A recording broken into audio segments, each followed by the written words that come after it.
Call the adjourned meeting of Paramount City Council to order. Can we have a roll call, please? Councilmember Guillen? Here. Councilmember Lemons? Here. Councilmember Olmos? Here. Vice Mayor Hoffmeyer? Here. Mayor Hansen? Here. We do have a couple presentations. If the rest of the council will join me down at the podium, please. So thirsty.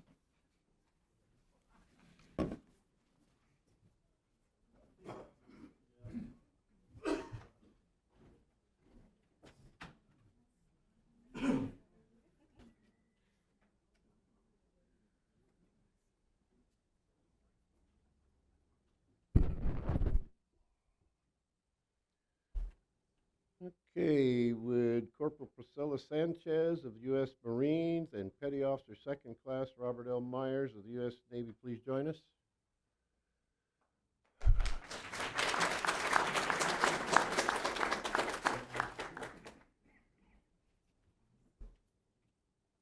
Priscilla's not here? I know that Priscilla couldn't make it, but her mom was going to be here. Is her mom here? Her mom might pop in later. Okay, you're all set? Good. Well, this one individual has been featured on our Boulevard of Heroes that honors the men and women of Paramount who serve in our military. Well, they both have been retired from the service now at this point. So as we do with each soldier sailor who has retired, we are presenting the original banners and a smaller replica. We also have a challenge coin that signifies their connection to Paramount and how they have represented the city so well. I want to add, Robert L. Myers is the fourth generation in his family to have served in the military. All of them named Robert L. Myers and all from Paramount. Is that correct? How about that? So we thank you for your service and for making Paramount proud. Another big round of applause, please. No, don't go away. Oh, you got it already, I see. Okay, you gotta take a picture now.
Okay, public comment updates.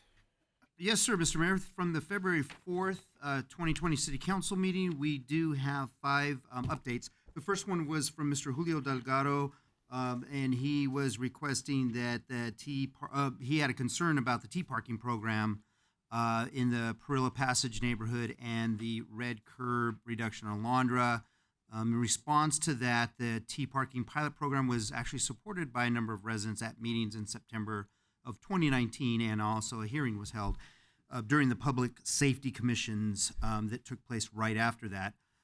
As we explained to the residents, if the program does not work, the T-parking spaces will be removed. Sometime around summertime, it does say July 2020, but that might be a little sooner or later, depending on how our street project goes, which you're going to be approving tonight. As far as the red curb removal on Alondra, that was studied by our traffic engineer, and we did remove some red curb there. Additionally, the city is actively trying to collaborate with the LA City Department of Water and Power for additional parking solutions. And I mentioned last time, too, another potential solution that we're working on involves adjacent commercial centers and possibly offering paid permit parking. So we're working on that. We encourage residents to continue to express these concerns and possible solutions at the parking committee meetings that are taking place. Moving on, Ms. Teresa was our next speaker. She was requesting lax parking enforcement on street sweeping days, given the limited parking options in the Passage Parilla neighborhood. And she would like also more red curb removed on Alondra. As is mentioned, the goal of street sweeping is to maintain the quality of our streets and reduce the litter that we're trying to combat on a daily basis, and also toxins that fall into the storm drains. Vehicles that prevent this sweeper from cleaning the streets are cited by public safety. There is one thing that did come up at the parking committee meeting last Thursday that is not in this response to Ms. Teresa, and that is working on the parking enforcement when it occurs on street sweeping days for certain parts of Passage and Parilla. Am I getting that right? We're looking at Alondra Boulevard, and we are looking to maybe offset the times of the parking that is occurring there. So that's something in the works, and that did come up at the parking committee. Our next speaker was Mr. Gerald Serta, and he wanted proof of the support for the T-parking program. The Public Safety Commission, they recommended the pilot program based on feedback that they received at the community meetings. And to reiterate, it's just a pilot program. It's intended to gain insight and data on potential long-term solutions, and residents are encouraged to submit their feedback. Next speaker was Mr. Jose De Leon. And Mr. De Leon, he stated that the fact that the air quality monitor readings are low, the standards set by the AQMD should be 0. And we have a statement from AQMD that was given to us a couple of months ago, and that's in regards to the main health concern with the levels of hexavalent chromium. And the elevated levels on individual days, as they told us, or a handful of days, do not impose an immediate health concern, is what they're telling us. And that the program, the purpose of the 1 nanogram curtailment was through the orders of abatement. It was based on an average of 3 samples given time. So that's in response to that. And moving on, Ms. Sonia De Leon, she claims that staff never responded to her public records request she submitted in 2019. As a result of that, staff did track down Ms. De Leon's request from September 15th, 2019. The city clerk resent Ms. De Leon the response that we did send back to her on September 18th, which indicated that the city did not have any records at that time. Ms. De Leon was requesting a copy of the rules of decorum. The city clerk processed Ms. De Leon's new public records request for the rules of decorum and sent that to Ms. De Leon. And that concludes my presentation. If you have any questions, I'll be happy to answer them. Thank you. Public comments. Yes, sir. We have 2. First one is from Mr. Jose De Leon, and he'd like to discuss the monitors. Mr. De Leon?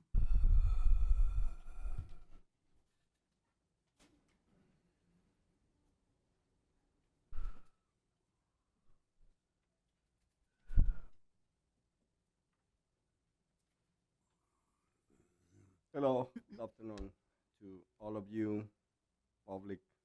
Last Saturday I was canvassing on 70 in Minnesota, and I was surprised. It was around 5 p.m.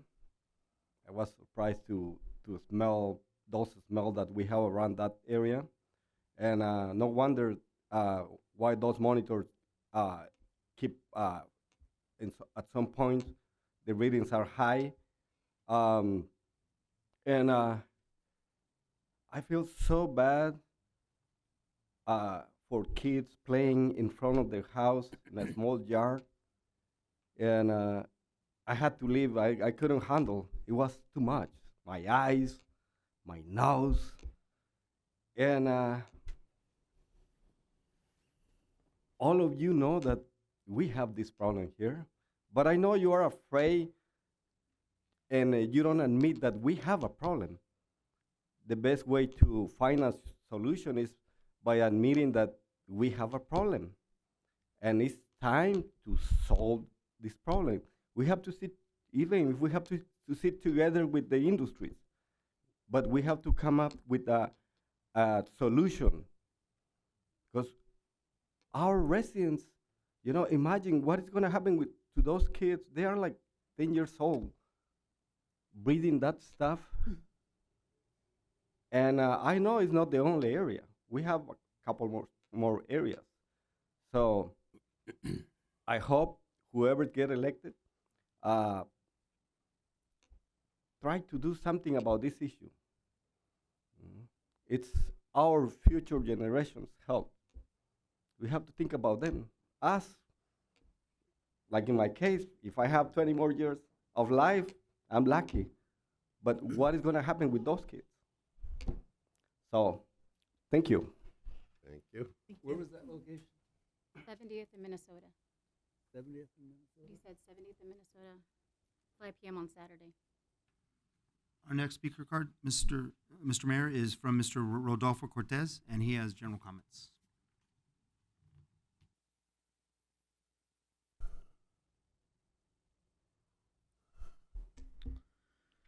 So good evening yet again. My name is Rodolfo Cortez.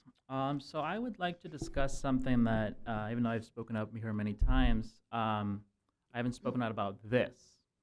And that has to do with, in the upcoming election that was already mentioned by the last speaker. It's going to be great when we have change. That's going to be amazing. I'm very excited for that.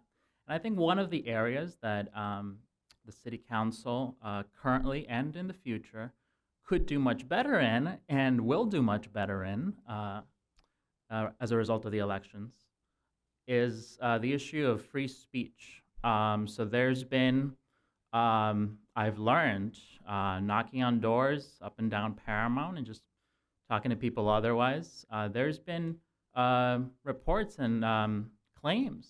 And I think at first I didn't want to believe it, but then it happened to me. So I want to talk about that today. So members of the public, you could go on the Nuestro Tiempo YouTube channel, and you'll see that there's a lot of videos in that channel on YouTube. And one of those featured myself as well as other members of the community. And I was pretty shocked and alarmed when I received letters from attorneys claiming to represent the city of Paramount. They said that I was defaming the city through this YouTube video that I started. So I was pretty startled, and I wondered, wow, so I guess when people are talking and saying that they've been threatened by the city, maybe now I've been threatened. And I had to get a lawyer. Not everyone has the resources to get a lawyer. But I had to get a lawyer to combat this ridiculous letter that had been sent to me, claiming that I was defaming a city. I'll just quote from my lawyer and the Supreme Court. There is no court of last resort in this country that has ever held or even suggested that prosecutions for libel on government have any place in the American system of jurisprudence. Translation, there is no such thing as criticizing your government too much. You should allow the public to criticize whatever it is that they feel should be criticized. That's just a part of it, right? You took the pledge here and before, and right, you're supposed to uphold the First Amendment. So it's going to be really great when we have a council that will not threaten the residents and community members. That needs to stop. It should have always stopped. I can't believe that that's happened here in Paramount. It should no longer happen. Stand up for the First Amendment. Stand up for free speech. Vote on March 3rd. Just to make it clear, I did not vote on that. That's I it? believe in the First Amendment. Okay. Okay, consent calendar. Move it. Second. Moved by Hoffmeyer, second by Almost. To move the consent calendar, have roll call, please. Councilmember Guillen, Yes. Councilmember Lemons, Yes. Councilmember Olmos, Yes. Vice Mayor Hoffmeyer, Yes. Mayor Hansen. Yes. Item number 3, annual review of city council permit for live entertainment at Moresco's Lindo Sinaloa Restaurant, 7610 Rosecrans Avenue. Ask staff report, please. Yes, sir. Both items 3 and 4 involve the same topics, and that's reviews of live entertainment permits at two locations in town. The first is the Marisco Sinaloa restaurant on Rosecrans, and the other is at the Boulevard Cocktails on Alondra near Indiana Avenue. As you know, the municipal code requires you, the city council, to conduct an annual review of live entertainment permits that have been issued by the city council. Both places of business seem to be operating within the guidelines of their permit, and I'll turn it over now to our Public Safety Director, Ms. Adriana Lopez, to handle the item. Adriana? Thank you, John. Good evening, Mayor, council members. As John mentioned, this is an annual review of the live entertainment permit for the restaurant Mi Lindo Sinaloa. I'll start by giving you a background of the restaurant. The restaurant is located at 7610 Rosecrans Avenue in an M2 zone. It is owned and operated by Mr. Joaquin Lopez. The establishment is licensed by ABC for a Type 41 sales license of beer and wine for on-site consumption. This is a picture of the restaurant. As John mentioned, City Council did approve a live entertainment permit in December of 2015. And although it was approved in 2015, the live entertainment did not begin until March of 2016. We do bring before you compliance reviews on a regular basis, and the last compliance review was conducted on January 2019. So once again, this is an annual review. This is the format and the schedule for the restaurant. It is allowed to have some type of live entertainment almost on a daily basis. However, I do want to point out that the latest that they can go on any given night is 11 p.m. because it is a restaurant.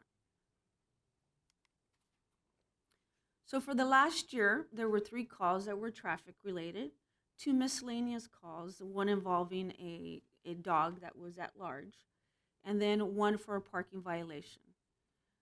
The Sheriff's Department has not responded to the address for loud parties or any type of business disturbance calls during this last annual period. However, we are working with the business owner and property owner, Mr. Lopez, regarding some minor code enforcement concerns, which are a part of the live entertainment permit. One was the violation number 25, which states that the entire property should be maintained free of litter. Also, condition 37, which states that the landscaping shall be well maintained. Although we have had minimal or small code enforcement violations, we believe that Mr. Lopez is in compliance with his live entertainment conditions, and public safety has not received any complaints or issues from adjacent residents or businesses. We also, like we do with any business that has an ABC license and a live entertainment permit, we check their status on the ABC system that's available to members of the public. It does reflect that the license is active and has no pending actions. We also verify that their surveillance system is in good working order. So with that, it's recommended that the City Council review or receive and file this report and ask us to bring this on an annual basis once again. And I'll be happy to answer any questions. Good questions? So moved. Second. Moved by Almost, second by Hoffmeyer to receive and file the report with stipulation that city staff conduct an annual review of Moresco's Mi Lindo Sinaloa Restaurant live entertainment permit. We have roll call, please. Councilmember Guillen? Yes. Councilmember Lemmons? Yes. Councilmember Olmos? Yes. Vice Mayor Hoffmeyer? Yes. Mayor Hansen? Yes. Item number 4, echoing. Annual review of city council permit for live entertainment for Ace Consolidated Enterprises LLC, Boulevard Cocktails, 8410 Alondra Boulevard. We have staff report. Yes, sir. Now we're going to move across town over to Alondra in Indiana, and our Public Safety Director will handle the item once again. Adriana? Thank you, John. Once again, this is an annual review of the live entertainment permit for Boulevard Cocktails. And I'll give you a background on this. The bar is located at 8410 Alondra Boulevard in a commercial zone C3. It is mostly ran by Mr. George Cabrera, and he was invited to attend tonight's meeting. The establishment is licensed by ABC for a Type 48 license for the sale of beer, wine, and a full line of spirits for on-site consumption. This is a picture of the establishment. So as mentioned, City Council approved this live entertainment on July 7th, 2015, and the last compliance review was conducted on February of 2019. So once again, this is an annual review. The bar is approved for hosted and self-service karaoke, and they are approved for Friday and Saturday between the hours of 7 p.m. and 1:30 a.m. As you notice, this is a much later time than the previous one. So during this annual period from 2019 to 2020, we've had 18 patrol checks that were conducted by the Sheriff's Department, and that's very common when bars stay open a little bit later, 1:30 or so. 5 of those calls were considered disturbance calls, and then the last 4 were just your regular response. One was for a medical response, and one was for a drug-related arrest, which was linked to that address, but it wasn't related to the business. So out of those 5 calls, as you can see here, the reason why we put the type of incident that occur, sometimes when people place a call for service, it doesn't really result in what they called for. So as you can see here, some of the calls that were made, it was the business owner who placed those calls, and that's what we would like to see. When they are running into problems, that they ask for assistance from the deputies. Most of these are going to be large groups of people that were either loitering in the parking lot and they were asked to leave. We do, however, have one, which was Friday, October 11, 2019, where we have that the owner reported that there was an adult male pointing a gun at the security denying entrance into the establishment. However, when the security was interviewed, he mentioned that it was a verbal altercation and no weapons were found. So that's a perfect example of how a call can come in, but the actual result could be completely different. So staff has not received any complaints or issues from adjacent residents or businesses, and the business owner has been in compliance with their live entertainment conditions in the past year. Once again, we did look at the ABC system to see the status of their license, and it does reflect that they have an active license with no pending actions. In addition, they also have a well-maintained and approved security surveillance system, which we require. And with that, it's the same recommendation that you receive and file with an annual review. And I'll be happy to answer any questions. Questions? Yeah, I just have one. I'm sorry. Are most of the bars open till 1:30 in the morning? What's the average time or? Yes, usually last call is 1:30, and they're allowed to clear until 2 a.m. Got a question also? No. Okay. Move the item. Second. Motion by Hoffmeyer, second by Gillen, to receive and file a report with stipulation that city staff conduct annual review of the Ace Consolidated Enterprise LLC Boulevard Cocktails Live Entertainment Permit. We have a roll call, please. Councilmember Guillen, Yes. Councilmember Lemmons, Yes. Councilmember Olmos, Yes. Vice Mayor Hoffmeyer, Yes. Mayor Hansen. Yes. Item number 5, award of a contract for construction of the neighborhood street resurfacing improvement, city project number 9031. We have staff report, please. Yes, sir. Annually, we repave a group of smaller side streets that are called neighborhood streets, and they're primarily streets in our residential areas of town, but they could also include smaller streets in our industrial area as well. The streets are chosen based on a preset schedule in our pavement management plan. So with that, we're asking you to approve the project for this year. And I'll now turn it over to our Public Works Director, Adriana Figueroa, to let you know what streets are scheduled. Thank you, John. Mr. Mayor, members of the City Council, as indicated, this is our annual neighborhood street resurfacing project, capital improvement project number 9031. Bids for this project were open on February 11th with the apparent low bid submitted by All American Asphalt in the amount of $1,238,777. This is below the budgeted estimated amount. The engineer's estimate for the project was $1.4 million. The project is funded with a variety of funding sources, including SB1 funds, Measure R, and Measure M. You'll find that a revised staff report for this item was left on your chairs prior to the meeting. We actually noticed that the list did not include a few added streets, and we wanted to make sure that you have the most up-to-date list. For an overview of the streets to be resurfaced, we have a majority of the streets in the area south of Somerset and west of Lakewood, as you see on your screen. We basically have all the cul-de-sacs north of Jefferson, east of Downey, as well as Passage and Barilla, which is north of Alondra Boulevard. We also have Debby, I'm sorry, I still have a little bit of Debby Drive and Walthall Way in the very north end of town off of Orange Avenue, and Gundry, Motts, and Marcel, which are located south of Alondra on the right side of your screen. And finally, Whitemer, Jetmore, and 3rd, west of Paramount.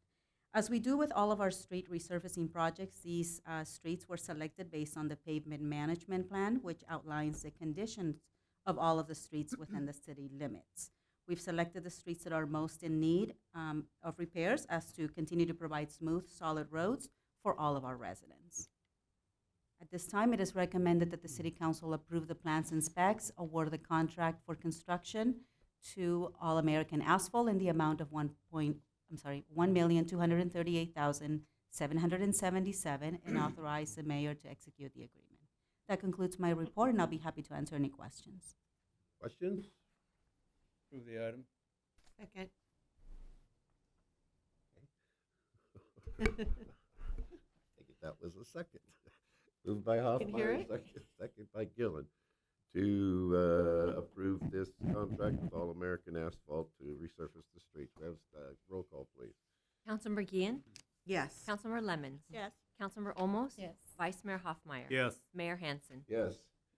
Item number 6, Comprehensive Los Angeles County Sheriff's Deployment Analysis Report. Staff? Yes, Mr. Mayor and Council. At the last city council meeting, we had a couple of educational items for you. One on field space for youth sports leagues, and the other on how new crosswalks and new traffic signals are evaluated before they're put in. This next item is also one of those educational items and involves our level of deployment for sheriff's deputies. You may have been asked this question by a community member in the past, or may have kind of wondered yourself, how many deputies do we field on any given day or night? So we're about to answer that for you.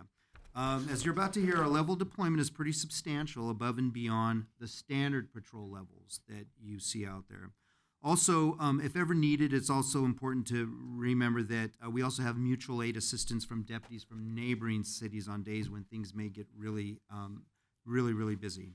The level of deployment is truly based on many years of experience with our public safety trends, and our supplemental patrol ebbs and flows as well, depending on what's going on out in the community. So with that, I'll turn it back over to our Public Safety Director, Ms. Adriana Lopez, and she will walk you through this item. Adriana? Thank you, John. Mayor, council members. As John mentioned, there are many residents, business owners, and stakeholders that often ask about our daily sheriff's deployment. This is a very complicated question, but I hope that tonight's comprehensive deployment analysis will provide you with an answer. And I do have the captain here from Lakewood Station who's here to answer any questions should you have any. Captain Springle. As you are aware, the contract with the Los Angeles County Sheriff's Department significantly increases every year. Therefore, the city's always analyzing how to maintain the highest possible level of deployment while being fiscally responsible. So I'll start with our current contract. Our current contract includes 56-hour units. That means that we have cars out there that must be patrolling and answering calls for service 56 hours out of the week. That means 7 days a week, 8 hours a day. And I'll go into this a little bit further in the presentation. In addition, we have 40-hour cars, which have to be out there 4 days a week, 10 hours a day.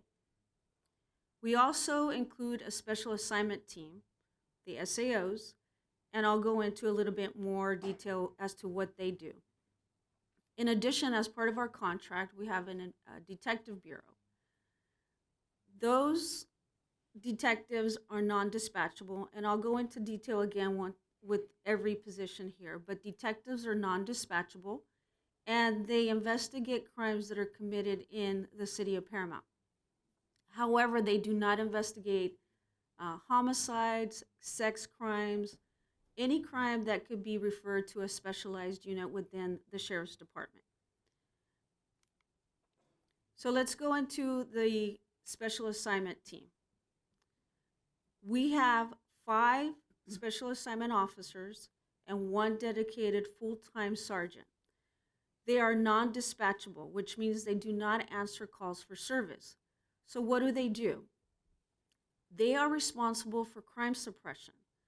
That basically means that they go out into the community, either assisting in serving search warrants or looking for suspects that have been identified as committing crimes in the city of Paramount, whether it's at the direction of the sergeant or sometimes with information from the detectives. Quality of life concerns. This is a big one for the special assignment officers. They go out there and address quality of life concerns, and I'll let you know how our residents can be in contact with them on a daily basis. They also assist in gathering information on narcotic investigations. However, if their intel is something that they have to refer to the narco unit within the Sheriff's Department, then that's what they'll do.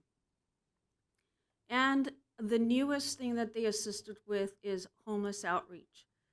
The special assignment officers are constantly assisting city staff with making contact with, which is a specialized homeless outreach team from the Sheriff's Department with encampments.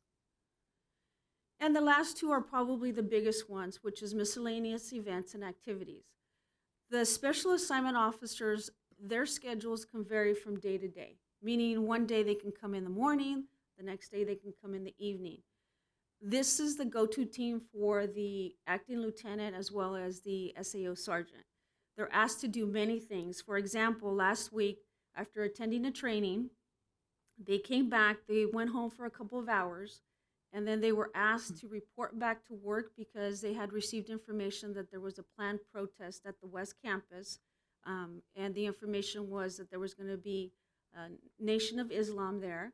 So in order for us to keep the peace, the sergeant asked that the team come back, and they did. Once that was determined it was a peaceful demonstration, they were able to go home. And then community policing. This is really all-encompassing. They are out there making sure that the community knows how they address all these issues that I just mentioned. So I'll go into the next slide, which is our beat system. And you're probably aware that the city is divided into 4 areas. We have what we refer to as beats. We have beat A, B, D, and E. C is missing because that's assigned for the captain. We just don't use the C. But this map can be found in the city's website, and anytime a resident has an issue or concern, they can just click on there, on the email address, and write directly to that deputy that's assigned to their area. I think this is great because this is a perfect example of community policing.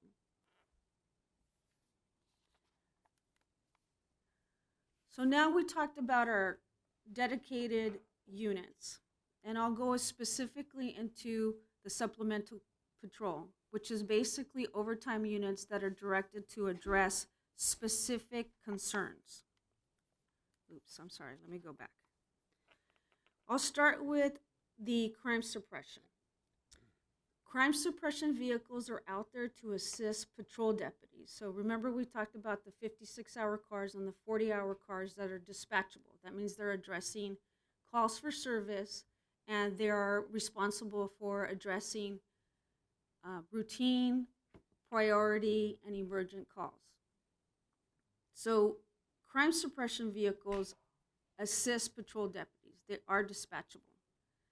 Then we have quality of life vehicles that are out there.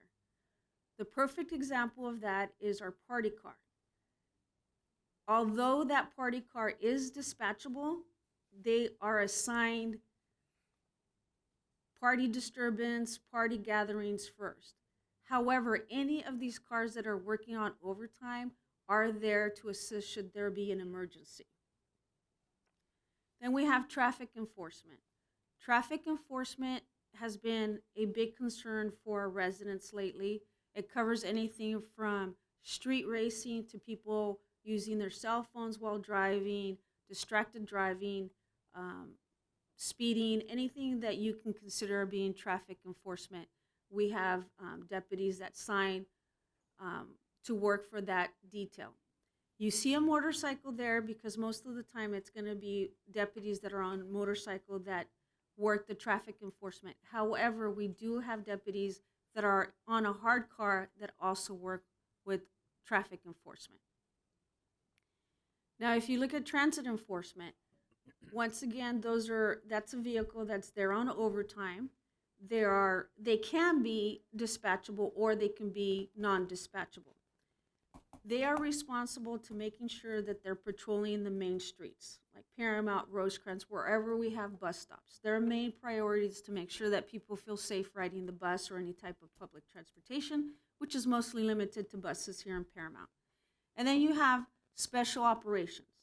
That includes, once again, street racing operations where we have people here on overtime, as well as if we see that there's a robbery suppression that's needed, any type of crime trend that the lieutenant and I feel is necessary, then that's where we have special operations. I want to make sure that we understand that this allows us a lot of flexibility. The acting lieutenant and I meet on a regular basis to discuss what we need to do, when, and how many hours. So now that we covered supplemental patrol and dedicated deployment, I'll go into my next slide. So this shows you the 56-hour units and 40-hour units. The Sheriff's Department has 3 shifts. They have earlies, days, and PMs. I'm not really good for safety reasons, so I'm not really going to discuss when they start or when they end. But if you see here, this is the early morning shift, and you have 56-hour cars and 40-hour cars. Those are a must. Those are part of our contract and part of our deployment. Those must be out there. They're dispatchable, and they answer to any routine calls, emergent calls, and priority calls. We have 10 56-hour cars and 2 40-hour cars as part of our contract. Now at the bottom, we have supplemental and the SAO team. This is a hypothetical. So for example, if the station lieutenant feels that it's necessary to have all those supplemental cars, then that's what we will do, and we'll sit down and discuss those supplemental cars. If the sergeant and the acting lieutenant feel that it's necessary to have the special assignment officers out there during the shift, then he will make them adjust and come in on those days to address any kind of crime trends. So although I'm showing you all these cars, it doesn't necessarily mean that they're gonna be out there every day on early deployment. Going on to days, same thing. We have 56-hour unit cars out and 40-hour cars. Those must be out there. And then you have your supplemental and your SAO team. Here you could see that I've added 2 little motorcycles because most of the time we're gonna have motorcycle deputies working during the day deployment because it's safer for them to be out in the morning instead of in the evening or early in the morning because of the weather and the fog and all the other weather factors that could present themselves. Then you have your PM. Once again, you see the 56-hour cars and the 40-hour cars that are a must, and then the supplemental and the SAO team. I just want to reiterate that it doesn't mean that they're going to be out there all the time. It just depends that what's going on and the flexibility we have with those items. Okay, so we talked about our deployment, and then we also talked about our supplemental patrol. So the city, our public safety department has the largest budget of any department. So we use different funding sources to pay for the contract as well as our supplemental patrol units. As you could see with the general fund, it covers the entire contract, 100%. And then we have the supplemental patrol units. Our general fund covers 62% of that. So depending on how the amount of our general fund, if that fluctuates, then that would most likely affect this, or we would have to pull from other sources. And then we also have Prop A, which is 15% of our general or our budget, overtime budget. And then we have State Cops, which is a state grant, and that covers about 20%. And then as you can see with our federal grants, that's really almost non-existent. And that is because federal grants are requiring law enforcement agency to be fully compliant with ICE regulations. So that covered our law enforcement. So now we're going to go into non-sworn, and we have community service officers that are full-time. And the reason why I'm going to go into that is because they do supplement our law enforcement services. They address parking enforcement. So during the regular business hours, parking enforcement is done by our CSOs. They could also write reports depending on what they are. Usually they're considered non-workable. So you have traffic hazards. If there's a traffic accident that do not present any injuries, then they could write that report. And then non-investigative crimes. Usually that's like fraud, identity fraud, things of that nature. They are trained to lift prints, and they are trained to recover DNA. We have had hits on the DNA recovery, which I'm very proud of.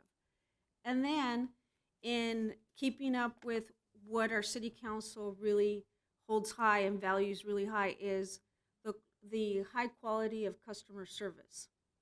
So every now and then we get complaints that people get transferred to Lakewood. And so what we're doing, and we continue to do, is that the majority of our CSOs are able to enter calls for service. So what happens is a resident can call the station depending on what it is. We do not handle 911 calls. These would be routine calls for service. The CSOs can enter it into the computer system, and then it gets dispatched by Lakewood Dispatch, and our Paramount deputies would go out and answer those calls. Okay, so I can share the deployment schedule for our CSOs. So we have 3 shifts, just like the Sheriff's Department. We have a day shift that starts at 7:30 to 4:30. And as you can see, we have 2 little vehicles there. One reflects that one of the CSOs will be inside answering phone calls and also waiting for people to come in if they need a report. Then they would be able to take the report there if it's something that they could take the report. The other vehicle is considered a field CSO, and that person is out doing either parking citations, or if people are calling and a vehicle needs to be towed, that's what they would be doing. Then you have your mid-shift, which we call overlap, and they're out in the field as well.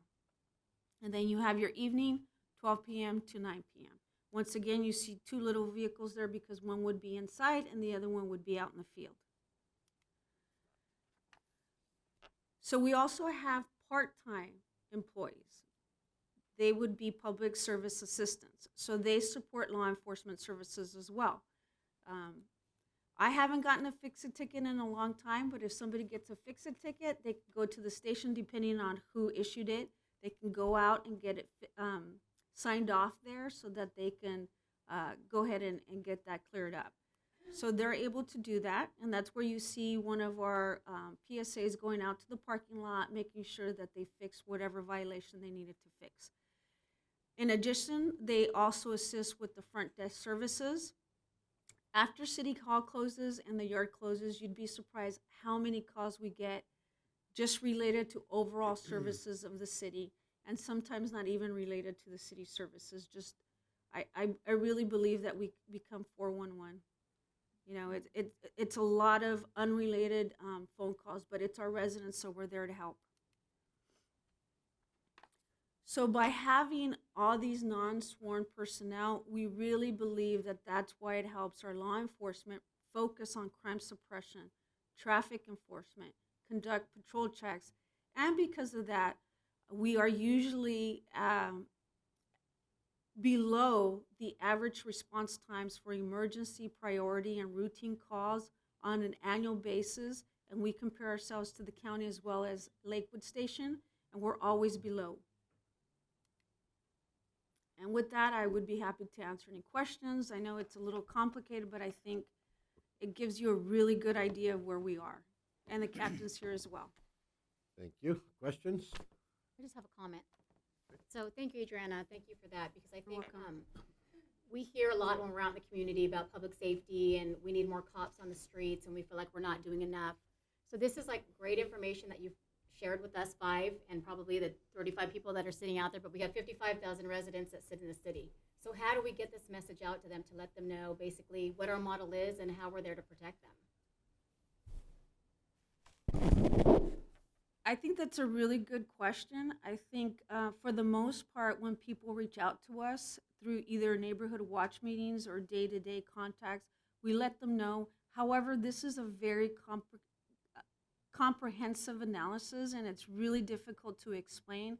However, as a city, we're always looking to maintain the high level of deployment as well as being fiscally responsible. So it could change from year to year, but we always sit down with the partnership that we have with the Sheriff's Department. We're always looking to be creative and making sure that we're meeting the needs of the community. So sometimes it's just a matter of coming in and asking for a meeting. We really don't do this report on neighborhood watch meetings because it's just too in-depth. So what if we were to do like a community meeting about neighborhood, I don't know, watch information? Because I mean, this is important information. It is. It You know, and definitely I is. I think the agree. residents need to understand how the system and the program works and how the budgeting works. I mean, maybe that may be too much in detail, but just to say, these are how many deputies we have out in the streets at this time. These are the shifts. I mean, I learned that today. Maybe a possibility would be to incorporate it in your neighborhood watch meetings as part of your presentation, because those go year-round Yes. to different segments of the community as on a regular ongoing basis. And I know I've been to thousands of them, so I know it's not part of the presentation. So maybe it would, some snapshot of that, which the main question is, do we have enough deputies on patrol? Who's out there and when?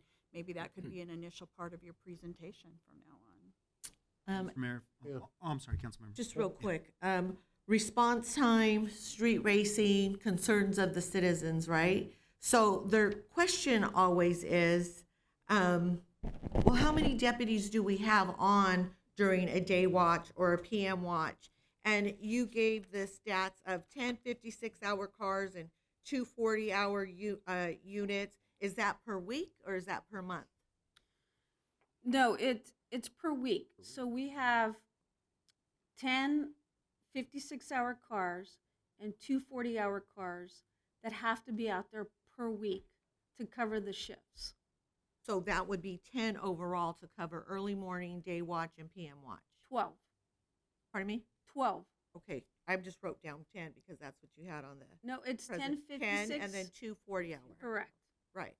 So that would be 12 units to cover early morning, PM, and day watch.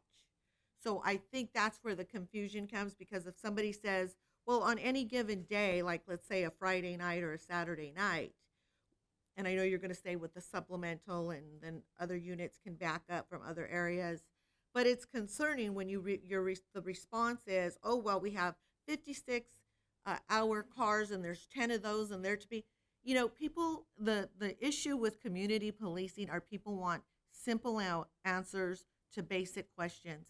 How many deputies do we have working on a certain shift at any given time? I know these are all the numbers and I know it's complicated, but the big issue with, the community and the police, the liaison, is always going to be communication. They want simple answers for simple questions. And there's something in here that wouldn't answer my questions if I was concerned as a citizen. Well, how many deputies are we deploying? And is it 2 deputies per unit or is it 1 unit? And I get all the officer safety stuff, been there, done that, I get it. But we have to be able to at least say we have 1-man units, X amount of cars with supplemental, but this is just too difficult the way it's presented, in my opinion. And I think if you ask me on any given day, the answer would be different every day. Depends on which day. Every day would be different because we look at the calls for service and we plug in the numbers. So the acting lieutenant and I literally sit down twice a month to figure out our schedule. So like on a Friday night, Mm-hmm. what's the deployment? Sir, on a Friday night,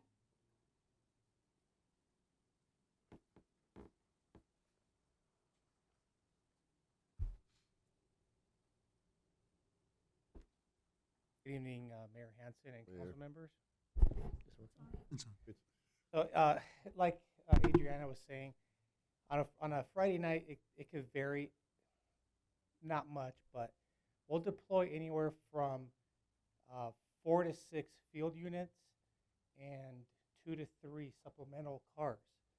So we can have 7 cars out there, sometimes 8 cars. One of the things we had this weekend was 30. We had actually 30 cars on Saturday night targeting street racers. So just to let you know, we made 3 arrests related to street racers Saturday. Thank you. And then on your overtime, is that when you're talking about the supplemental, by supplementing with overtime, is that overtime weekly, monthly, bi-monthly? What is that? Like, do you have a slot of overtime and everybody signs up for the overtime? Or is it specifically by the supplemental SAO units or whatever? What I'll do is I'll look at the crime trends, Uh-huh. and with some of the resources that we have, we'll see like, okay, we're having more crime on a Wednesday between, we'll just say 4 p.m. and 8 p.m. So I'll change the calendar. We have a calendar that they sign up for to shift it more towards a Wednesday. Then next month it could change. Oh, it changed to Thursdays because we were heavy on Wednesday, and we're always changing. We're always changing it to fit what's going on in the city. Kind of flexible, in other words. I'm always changing it. Not much, because there's only 7 days a week, but we'll have shifts on or overtime on day shift PMs and early mornings. I think the only thing that we don't change, obviously, is the deployment schedule where the cars are out there, dispatchable answering calls, and then the party car. Everything else is pretty much addressing what's going on. Last year was something else. This year is street racing, so then we'll allocate a lot of supplemental patrol for traffic. And then if we see an uptick in robberies, street robberies, then we do a special operation where we have robbery suppression and so forth. So it just constantly changes. Right. So, yeah, so I'm just speaking on behalf of the questions that I get. So, at any given time, it looks like, there's a good amount of units on patrol. Mind you, if nobody gets an arrest and nobody's taken out of the field for whatever reason, then you have your backup unit. So I guess it would also be good to know, because when people call and the response time, the captain said the response time is like right on par, which is good. And I get that. I know there's a certain amount of response time that the average, but when you're a community member, when you call the police, and maybe the average time is between 7 and 10 minutes. I don't know, I'm guessing, but I would imagine between 7 and 10 minutes. When you're waiting, it seems like a long time, right? Because sometimes there's not units available to even respond in that 7 or 10 minutes. Then you get the follow-up call, I called and they never even showed up.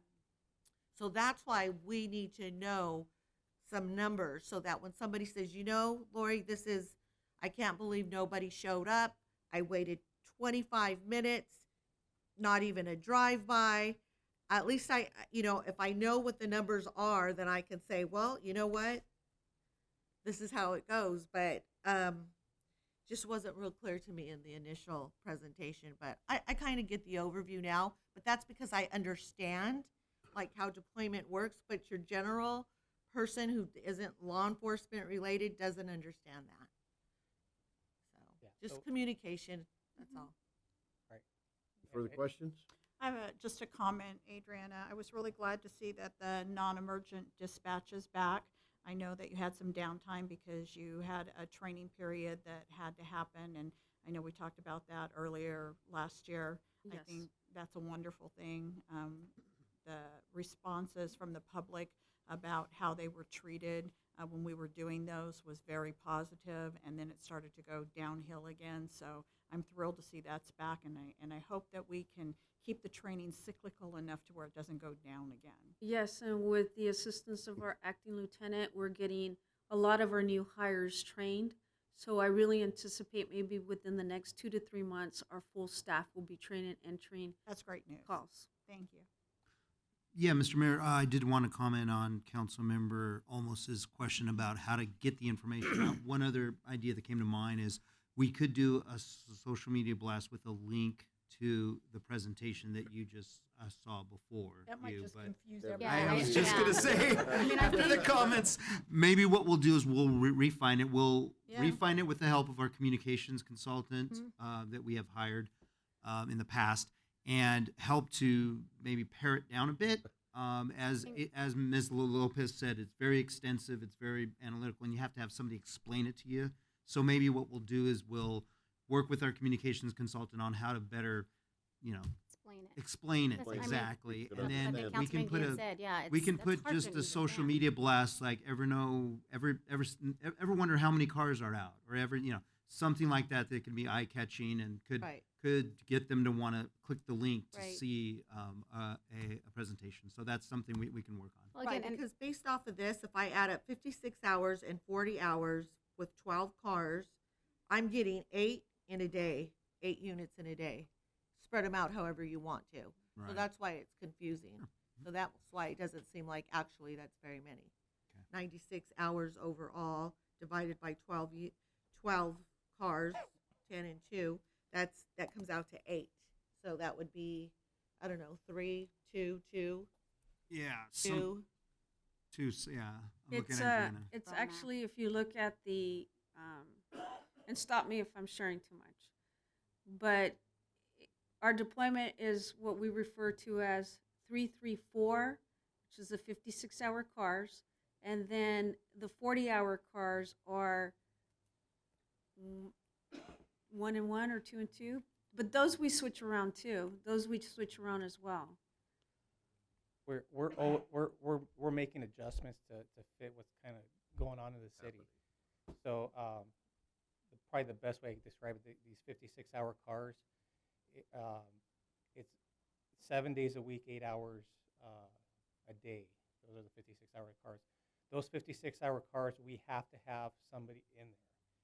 So if somebody, let's say I was one of those cars and I call in sick, they have to fill somebody with those cars because it has to be there every day of the week and every shift of the week.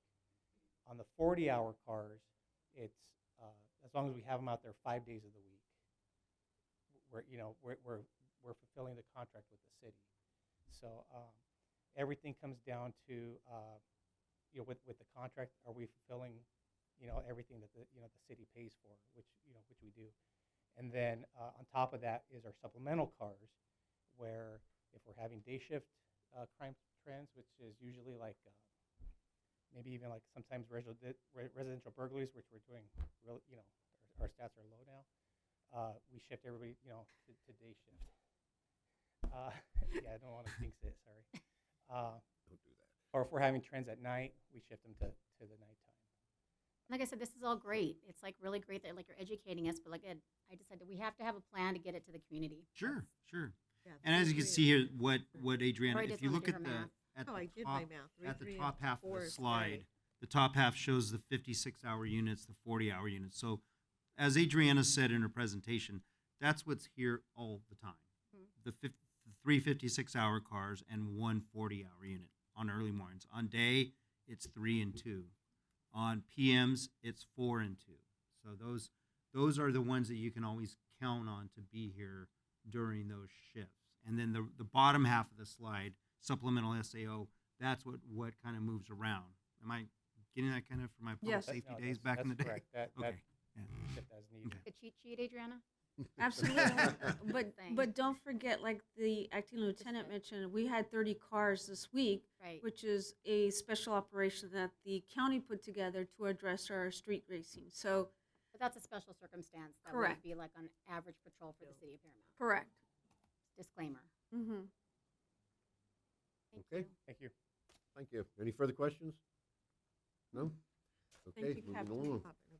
Item number 7, introduction, ordinance number 1125, adding Article 9 to Chapter 30 of the Paramount Municipal Code establishing citywide park and recreation regulations. Have staff report, please. Yes, sir. As you know, our parks are meant for the equal enjoyment of all of our residents. However, there are times when this may not happen, and park goers may not be courteous to other park goers. We do have certain rules within the municipal code that deal with our parks. However, we're lacking a comprehensive set of regulations. We're also in need of rules that address certain issues specific to our community that we see regularly, like, for instance, car shows. Having a specific set of rules will assist the Sheriff's Department when called upon to intervene in situations between park goers or to assist city staff with certain issues. So before you tonight is a proposal to do just that. And with that, I'll turn it over to our Community Service and Recreation Director, Mr. David Johnson, who will handle the item. Dave? Thank you, John. Mr. Mayor and council members, as John mentioned, we're going to kind of talk about park regulations. It's not so much, obviously you can do a lot of things at the park, but this is kind of to discuss what you can't do at the park. And we do have a need for park regulations. Again, we do need to provide some guidance as to what is allowable at the parks. We can create a family-friendly environment. What we currently have in place right now are policies. Now, this is different than putting something in the code. It creates a problem for public safety because even though it's a policy, it's not something they can necessarily enforce. However, they can enforce parts of the municipal code. And it's also, because our various rules about parks are spread out all over the municipal code, they're not easily found. So if you open up our municipal code, you will not find a section that says park codes. So it is very difficult to find those little elements that apply to our parks. So currently what's prohibited at our parks in the code that you can find, you cannot be drunk on the park, you cannot have or sell or consume alcohol in the park. You cannot have dogs at any of our parks except for circumstances like a city co-sponsored event, a pet show, if you have a service animal, things of that nature. Glass containers are banned at all our parks, obscene and indecent materials as well. We do now have a vending ordinance which kind of supersedes what used to be applied to our parks. And then we have a park hours, which is set for hours of 6 a.m. You cannot be on the park before 6 a.m. You cannot be on the park after 8 p.m. And then we have a separate section on the use of our skate park. So what we're proposing through Ordinance 1125 would be to add a whole new chapter to the municipal code that deals with park regulations. So what we're proposing in a more broad view for general provisions, this code will deal with all city properties, whether we own, lease, or permit them. Now, that's important. The permit part is important because this will then extend to any city permit on a district field. It does require that we provide basic signage at the parks.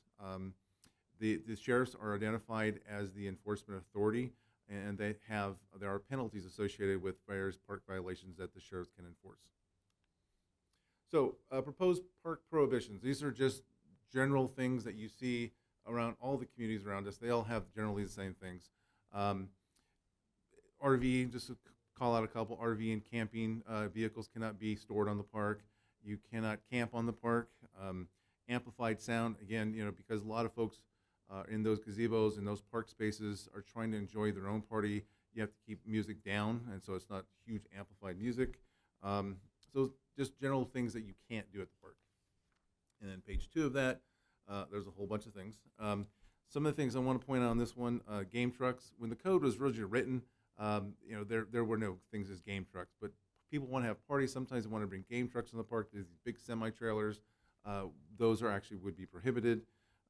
Drones. People want some sense of privacy. We would prohibit drones on the parks. Photos and video shoots. Now, this doesn't prohibit folks, you're having a quinceañera, you want to go out there and take a photo of, on the park. That doesn't stop you. It's when companies come and they want to make a movie or they're trying to use our park for their gain. That would then come to us. We'd hand that over to CD because that would be some kind of permit process you'd have to go through. And then portable barbecue. So currently right now, people bring a variety of barbecues onto the park. I've seen, especially at Paramount Park, full tow behind barbecues. or they bring portable barbecues and they drag them across the grass onto an area where they're not supposed to be. And so we're going to prohibit portable barbecues. You'll have to use solely the barbecues that are provided for you on the park. So you'll be seeing that we'll have to probably buy and purchase and install more park barbecues to service the defined picnic areas.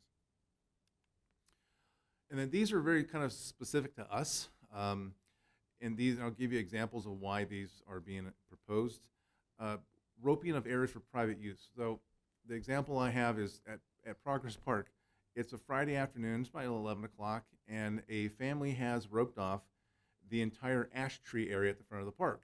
And because they're having a party that Saturday morning, but they've now prohibited the use of that area for general park users throughout the rest of Friday. So we need to have something that says you're not allowed to do that. Similarly, group picnic activities during weekday hours. We've seen this at Paramount Park, where people come onto the park. It's a Friday afternoon, and they just are they've put down everything that they can around all the gazebos. They took every gazebo, put down table covers, and now preventing, again, the park from being used by other users. In that particular case that we saw, it turned out they were preparing for a funeral for a deceased gang member from Compton. These are things that should come to the city as a permit request. It will be consulted with public safety about whether or not that permit would be allowed. So you can do it, but it's going to be on a permit basis. You just can't randomly come out of the park and kind of do what you want. And then a large thing that we're calling out to have be prohibited are the car shows, auto shows. Now this has been going on for a while. It's been a problem for a while, but in the last few years, it has just become really, really difficult to handle, and it is consuming a lot of public safety resources. The examples, there's 2 examples on here, 3 photos from one event, 1 from another. But they do take over the parking lot. They do park illegally. They do park. They actually set up booths and chairs inside the parking area. On the top right, they actually brought vendors. They were selling things on the park. They're putting themselves, their tents in areas which are not set up for that. On the bottom left, they'll set up. They'll again set up in areas where it's not a defined picnic area.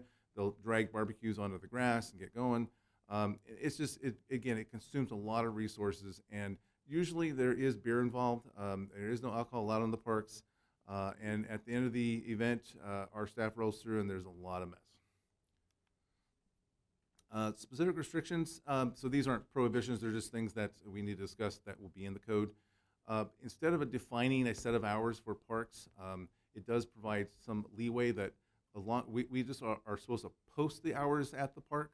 So generally we'll still follow the 6 a.m. to 8 p.m.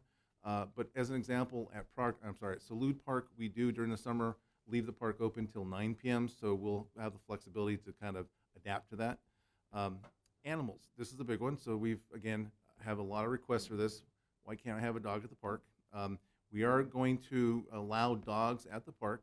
However, you can't just release dogs in the park because you don't want them anymore. We've seen that happen. But you can have, we're going to allow dogs at parks that are near residential areas and Paramount Park, which is obviously our main park. However, those dogs, if you bring them onto the park, need to be licensed and vaccinated. They need to have a leash, be securely leashed. The owner must be able to control the dog. You can not obviously bring dangerous or vicious dogs onto the park. You must dispose and clean up any waste from your animal, and that you only can have 2 dogs maximum per person, so it's more controllable. Specific restrictions, again, alcohol is prohibited, but again, it's going to be guided by the facility use policy that council has already directed staff. So obviously alcohol is allowed at certain city facilities and during city events on the park. There is a process for the permits that if you do get a denial, you can't appeal it. Any group that wants a special event for exclusive or semi-exclusive use of the park, kind of like when Tepic does their event, there is a process they go to. They do fill out a permit, and we do require they have insurance. There is a process for that. And expressive activity, this is, again, First Amendment activity that occurs on the parks. It is directed by time, place, and manner, and when those issues come up, we do defer to the city attorney. And then we do have the ability through our vendor ordinance that we actually can provide a concessionaire on the park if we so desire. This also would be a substantial change to how our parks get used, primarily Paramount Park. We are going to require, or proposing to require, that the only place on the parks that you can have a picnic are defined gazebo or picnic areas. So the bottom left photo, they drove onto the park at Paramount Park, and they set up a huge event. So they're driving out of the park with no regards for the facility. The far right, that's in right field. Well, just outside the right field boundary at ball field number 1 at Paramount Park. Again, they couldn't get a permit for a gazebo because they're all used up. So they set up a huge tent wherever they'd like. And probably, my guess, it was probably also an unpermitted jumper. And then that bottom photo in the middle, this was also at Paramount Park. They set up for a full-on wedding reception. Because again, they just set up on an open grass area, and they created this wonderful event for themselves. These are the things that we would like to prohibit. They are, again, if you need to rent and get a permit from us for a gazebo on the park, or like at Progress Park, there's 2 defined areas at Progress Park, the ash tree and that small area by the restroom. On the other parks, some are so small that we're saying that you cannot set up anything at the park, but say a park like All-American or Spandy Park, where there is a larger grass area, we would allow, because there's no defined large picnic areas, we would allow groups to, with a permit and a request, to do this, they could come out there with gazebos, tents, and but we'd limit the size and scope of those so that you can't bring out 10 by 20s, 10 by 30s, and have a full-on event. You would be limited on the number of gazebos you could have. We'd limit the number of groups that could have gazebos on those parks, and it also be required that they're open on 3 sides. So like that bottom photo, that it's almost fully enclosed, you really can't see what's going on in there. The requirement that you could have a gazebo, but it'd be open on 3 sides. So the goal here is simply to set up a safe and respectable environment for folks and families to come out and use the park, and use them in a safe and respectful way. This is our recommended action: to read by title only, introduce the ordinance, and place it on the next agenda for adoption. I'd be happy to answer any questions. Questions? I have a couple. Go ahead. It's the same as yours. My question is on the car shows. No, my questions are better. On the car show situation. So we have a lot of car clubs in the city of Paramount. So when these car clubs come, do they just come and without telling anybody, just kind of show up with all these vendors? That's what's happening? Correct. Okay.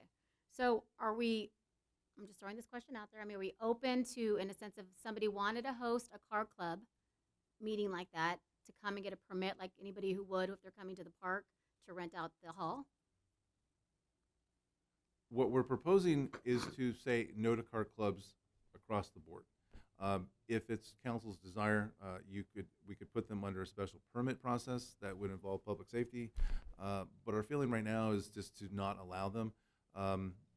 The Elks used to do a car club event or a car show event. Gus's has a weekly car show event.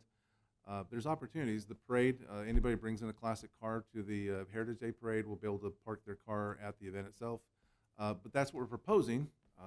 It's up to the council. I would be open to allowing car clubs going under a permit process, not to exclude them just because they're a car club, because that's a lot of hobbies. That's what they do, So if there's a permit process in place, then you're not excluding one group of people from being able to enjoy a park. If that is the direction of city council, I would ask that, one concern we have is it a Paramount-based group, or is it a group coming completely from the outside of the community? No, I think the person who's pulling the permit would have to be a Paramount resident, but if you have friends that are in other cities that have cars, but it'd have to be a Paramount resident who take out the permit. That's their responsibility. Because again, we'd have to work with public safety and limit the size, the location, and the certainly permit process alcohol is for. constantly a part of these car shows, and that needs to stop. Right, but if you want to do enforcement on that, then you'd have to do enforcement on every other issue, which leads, are you done, Brenda? I'm done. Go ahead. Go ahead. No, it's fine. No, I want you to finish. Go ahead. No, seriously, go. I think go ahead. So that was one of my questions too, and then the other question was on that ash tree. If they can't do it the night before, because I understand your concerns, I'm just wondering if that's going to cause an issue with people showing up early in the morning and fighting for that spot. Now, I think other parks have designated areas for picnics and parties that they have to pull permits or book in advance. I don't know if that had... Do the same thing for the ash tree, because it's one of our defined picnic spaces. You can actually get a permit to reserve the ash tree. What our staff does is, say you have it for Saturday morning.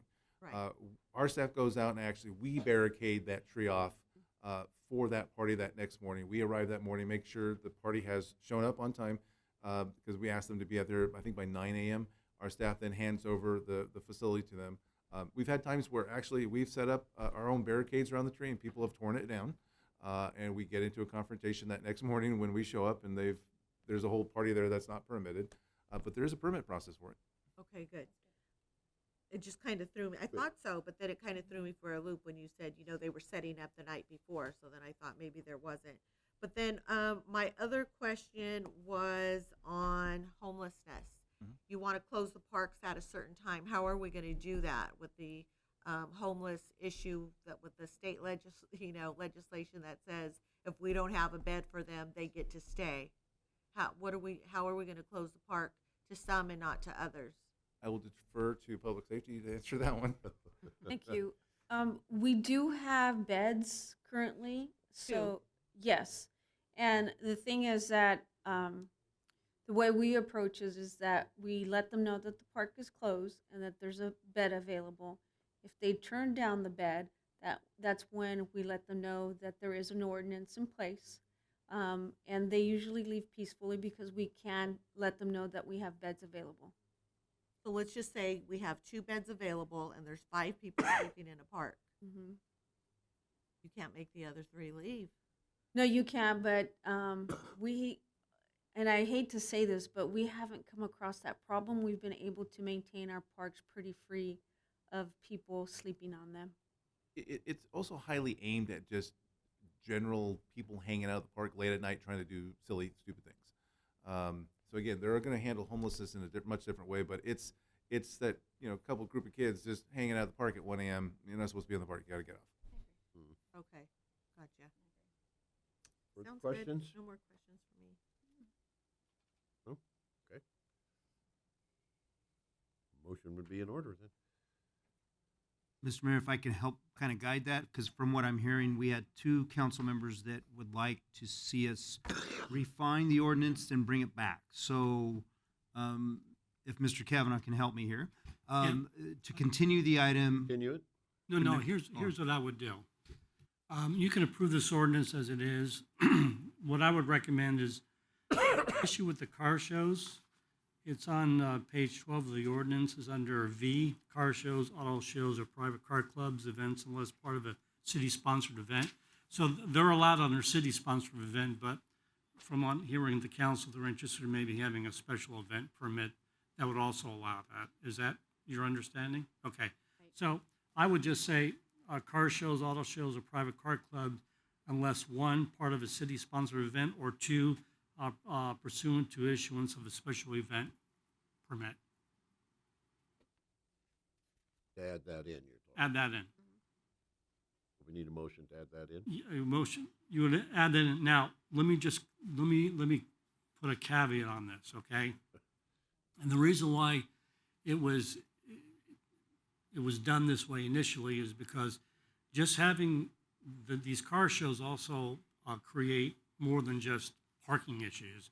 There's public safety and there's public works. So one of the things that I talked to Mr. Johnson about, even with respect to some of these other special events, we're going to come back with you also to have actually a special event ordinance, because those are more on a grand scale, and you have to kind of figure out at what point does a number of people then trigger a plan for traffic, a plan for parking, and things like that. So we need to prepare something like that so that when these do come in, we'll automatically, or the staff will automatically know to say, okay, if you're going to have a car show, we're going to have a plan from you, and Public Works is going to have to look at it, and Public Safety will look at it.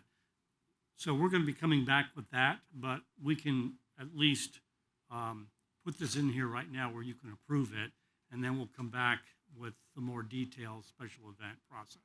John, what about how many cars determine that it's a car club and that it would be an event? Those type of numbers need to be in there too. Exactly. Because if I have 2 friends and we Yes. all have nice cars and we go park at the park, is that considered a car club and a special event because there's 3 or 4 of us? So how many cars are going to dictate, what type of event it is? So. That's exactly right. And it's the same thing too, when someone wants to, I don't want to use the monopolize a park area. We're going to have to figure out at Minimum what event. point does that threshold become a special event.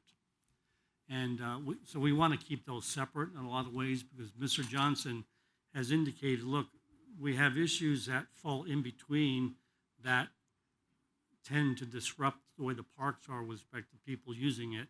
So we have regulations to deal with that. And then you have to have certain regulations when you have a larger crowd, a larger event that you want to deal with. Well, I mean, even when we have our parades that go down Paramount Boulevard, they have to pay for public safety. So can't we add that to the policy that if a car club's Well, in isn't that town? what we're talking about, is bringing this Yep. back later and Yes. defining it? Back Yes. So later. what is the caveat that you're actually putting in the ordinance as is, that we would allow car shows? Do we want to put that without defining first? Well, what I'm saying is that we can do this. You can do this now if you want, subject to a special event permit.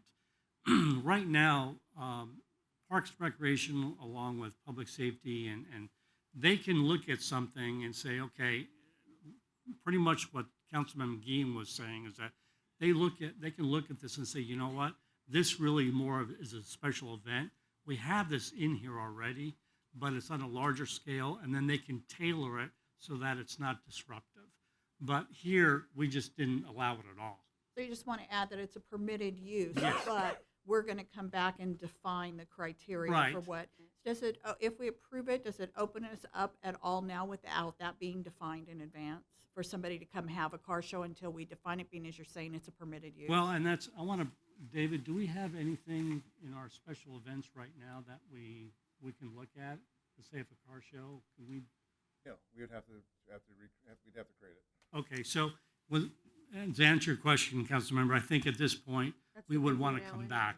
Yeah, that's what I'm concerned about. If we Yeah. don't have the parameters defined, because we have discussed this many years ago, and there were a whole lot of issues that came up that, we had to deal with, and it's one of the reasons that we did it. Could be a good time to relook at it, and, we've changed a lot of policies. Maybe we can define it now to where it will work, but I'm apprehensive to approve it without having those policies in place. So what I would recommend then is you make a motion to continue this item so that we can come back and then have the whole package with you. Unless you want to take this part out right now and have the regulations, because I think we do need some park regulations. So I was right going now. to say, can't we approve it and take that out and then Yes. come back with an amendment? Yes, Yes. yes. And if we could change the language for the photos, because when I initially read that about taking pictures at a park, I'm thinking, why couldn't, somebody who had a quinceañera or a graduation go take pictures at the park? That was one of my questions, and then you clarified that that's not what it meant. So maybe just change the language in the way that was written. Where it says no Clarify. professional photographer? Well, no, because you'd still have a professional even for a Councilmember quinceañera Guinard, wedding. Just so we're clear, Sean's Councilmember got it Guillen, are you referring to section O, F, between N and P on What page page is that? 12? Is that where it says? Well, I actually left mine at home. I'm using no problem. somebody else's, It's- but it said something Yeah. about prohibiting photographs at the park. Photo or video shoots except. Yeah, on- photo or video shoots. Okay. Yeah, if that one. somebody wants to go sit a kid in front of a tree and take a picture, Sure. we're not gonna have an issue with Absolutely, that. absolutely not, right. So professional photo or video shoot, something No, of because that you could have a nature. professional that's photographer go true. take Yeah. those pictures. You For could have them profit, come- yeah. maybe. We actually He have said that happen movie, now. I think he at said some of movie the parks. studio, Mhm. something that you'd be pulling a permit Yeah, for. anything that's going to come out of the park and create a disruption. Okay, we'll have to. What think if, about how to reword that. if, Well, not if you're gonna discussion. do, okay, so you could put in there professional, and then say, but professionals are required to permit that, you could determine the extent of what they're gonna do. Like, if you just say photos are okay, unless you're a professional, and then you have to pull a permit, and that way you could determine the extent of what they're gonna do. But you would define I think professional though, we need right? to probably refine this a lot more because, again, as you brought up, I could have a quinceañera and I hired a professional photographer. It's 3 people coming on the park. We're not going to bother. Yeah, my kids go Yeah. to the beach all the time with a professional photographer and take pictures of their kids. at I parks know we and the don't beach. bother them, but the thing is just being concerned about the language. Absolutely. We will have to sit down with the attorney and go through that. And I did want to point out that I do know that Downey and Lakewood actually do allow car shows, but under a special event permit process. Yeah. So we'll certainly be in contact with them and get guidance from their rules. And maybe think about the language on the photos and maybe come back with an amendment again to where it can be more clear, because of the concerns. Sounded like maybe it'd be better to continue this. Yeah, well, Okay. no, I still Well, you think, can I get still 80% think you of it should. passed and done. You can take out P and V out there 90%. right now. Oh, sorry.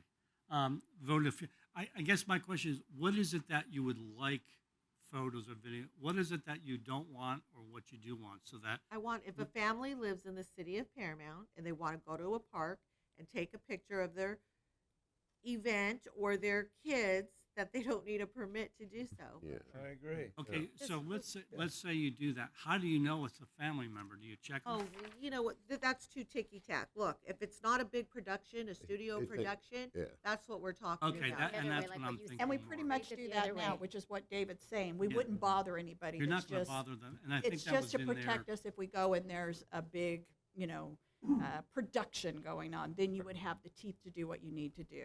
We're not Sometimes- gonna Have to bother put people movie- coming Sometimes in they for do a come to the wedding park or and they don't something ask. like that, right? Exactly. Taking They wanna pictures in the take park. They do it now. They do Yeah, it they all do the it all the time. time at Progress They do it Park. all the time. Banning My too, where question the is duck that, pond is. are you okay with the language it is and allowing the recreation department to use their good judgment Discretion. on that? Because I think that's not what they're No, the really language after. was confusing. What's that? The language was confusing to me too. So are you going to constantly train all personnel? Hey, this is what we meant by this language. Just fix the language so that it's clear to anybody reading it. Yeah, it's true. Okay. That's why I said, bring it back, give you some time to redefine it. So with that, Mr. Mayor, we could approve, we could actually approve it as is and then come back with amendments to both. Yeah, you can do Just like that. you said, Well- so it's not less confusing. Yeah, because it's not going to be, it's not going to be effective anyway until second reading of 30 Exactly. days after that. Is there like some emergency reason why we need to hurry up and get it passed? Just the fact that, based on, we want to make sure that this is in place prior to, warmer activity, summer activity, and spring activity when people. 90% months. of it's Back in okay, huh?